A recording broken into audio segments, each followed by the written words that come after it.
அனைவருக்கும் வணக்கம். வரவேற்கிறோம். கியான் ஷலா. பிகு அவரை சந்திக்க ராஜின் வீட்டிற்கு செல்கிறார். பிகு ராஜின் வீட்டிற்கு வந்தபோது ராஜும் அவரது தந்தையும் தங்கள் வீட்டிற்கு வெளியே நிற்பதைக் கண்டார்.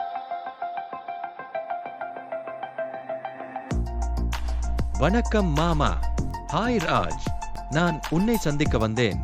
ஆனால் நீங்கள் எங்காவது போகிறீர்கள் என்று நினைக்கிறேன். பிக், என் அப்பாவுக்கு பார்வை சிக்கல் உள்ளது. நாங்கள் கேப்பிற்காக காத்திருக்கிறோம், மருத்துவமனைக்கு செல்ல. ஓ ராஜ், உங்களை இருவரையும் மருத்துவமனைக்கு அழைத்துச் செல்லலாம்.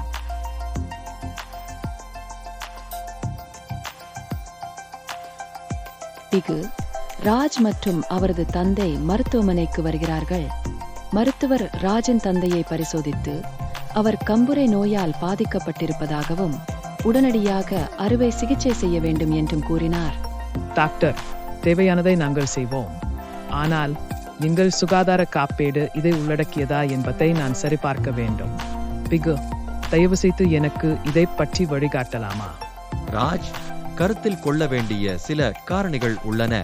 நீங்கள் எப்போது பாலிசியை எடுத்தீர்கள்? சுமார் 3 ஆண்டுகளுக்கு முன்பு. அது நல்லது. கண்புரை போன்ற குறிப்பிட்ட நிலைக்கு பெரும்பாலான சுகாதார காப்பீட்டு பாலிசிகளுக்கு சுமார் 2 ஆண்டுகள் காத்திருக்கும் காலம் உள்ளது.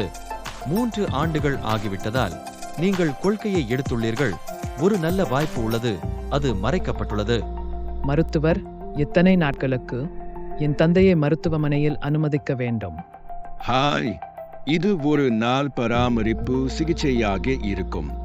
பிக்கு, அந்த விஷயத்தில் காப்பீட்டு நிறுவனம் உரிமைகோரலை ஏற்றுக்கொள்ளுமா இல்லையா? மாமா கியானியுடன் சரிபார்க்கட்டேன். பின்னர் விரைவில் உங்களிடம் வருவேன். பிகு பின்னர் மாமா கியானியை அழைத்து நாள் பராமரிப்பு சிகிச்சையை பற்றி புரிந்து கொள்கிறார். வணக்கம் மாமா கியானி, நீ எப்படி இருக்கிறாய்? வணக்கம் பிகு, நான் நன்றாக இருக்கிறேன். நீ எப்படி இருக்கிறாய்? நான் நல்ல மாமா கியானி. உண்மையில் எனக்கு உங்கள் ஆலோசனை தேவை. ராஜின் தந்தை உட்படுத்தப்பட வேண்டும். கண்புரை அறுவை சிகிச்சை. மேலும் மருத்துவர் அதை பற்றி ஏதாவது குறிப்பிட்டார். இது ஒரு நாள் பராமரிப்பு சிகிச்சையாகும். சுகாதார காப்பீட்டு பாலிசிகளில் இந்த வார்த்தையை நான் முன்பு கேள்விப்பட்டேன், ஆனால் அதை உண்மையில் புரிந்து கொள்ளவில்லை. தயவு செய்து அதை எனக்கு விளக்க முடியுமா? நிச்சயமாக பிகு, நீங்கள் கேட்பது நல்லது. பகல் பராமரிப்பு சிகிச்சைகள் என்பது மருத்துவ நடைமுறைகள் அல்லது அறுவை சிகிச்சைகள் ஆகும். இதற்கு 24 மணி நேர மருத்துவமனையில் தங்குவு மருத்துவ தொழில்நுட்பத்தில் முன்னேற்றங்களுடன் சில மணி நேரங்களுக்குள் பல சிகிச்சைகள் செய்யப்படலாம். மேலும் நோயாளி அதே நாளில் வீட்டிற்கு செல்லலாம். ஓ, நான் பார்க்கிறேன். எனவே இந்த சிகிச்சைகள் சுகாதார காப்பீட்டு பாலிசிகளின் கீழ் உள்ளதா? ஆம், மிகவும் நவீன சுகாதார காப்பீட்டு பாலிசிகள். தினசரி பராமரிப்பு. ஆனால் சில விஷயங்களை சரிபார்க்க வேண்டும். முதலாவதாக, அறுவை சிகிச்சை அவர்களின் கொள்கையில் நாள் பராமரிப்பு சிகிச்சையின் கீழ் பட்டியலிடப்பட்டுள்ள. இரண்டாவதாக, அத்தகைய சிகிச்சைகளுக்கு ஏதேனும் துணை வரம்பு அல்லது இணை கட்டண விதி உள்ளதா என்று சரிபார்க்கவும். இறுதியாக, மருத்துவமனை பணமில்லாத உரிமைகோரலுக்கான காப்பீட்டாளரின் வலையமைப்பின் கீழ் வருவதை உறுதிப்படுத்தவும். சரி, அது அர்த்தமுள்ளதாக இருக்கிறது. கொள்கை ஆவணங்களை கவனமாக பார்க்குமாறு நான் அவரிடம் சொல்வேன்.